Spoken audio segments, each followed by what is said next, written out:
In the wake of the Montgomery victory, Martin Luther King brought together other black ministers and community leaders to form the Southern Christian Leadership Conference. With King as its president, the SCLC championed voter registration drives and supported bus boycotts in other parts of the South. At about the same time, President Eisenhower's Attorney General, Herbert Brownell Jr., drafted a proposal for new civil rights legislation. It was universally opposed by Southern legislators.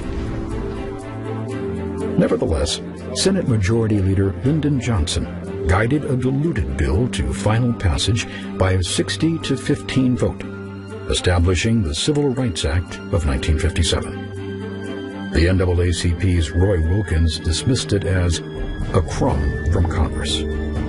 Even so, it was the first civil rights legislation since Reconstruction. The law provided new authority to the Justice Department to oversee elections and investigate officials who interfered with voter registration.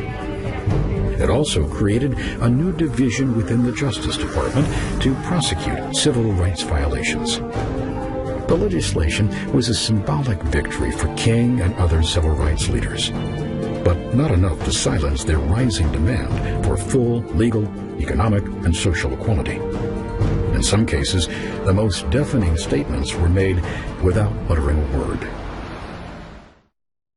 In 1960, in Greensboro, North Carolina, 4 freshman college students walked into a Woolworth's drugstore and sat down at a lunch counter reserved for whites.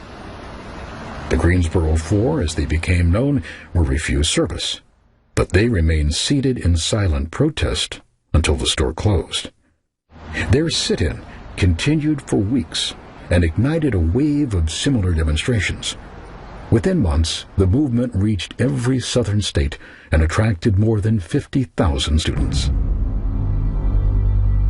They come in and they sit down, and we're not used to them sitting down beside us because I wasn't raised with them. I never have lived with them, and I'm not going to start now. Demonstrators encountered humiliation, abuse, and police harassment.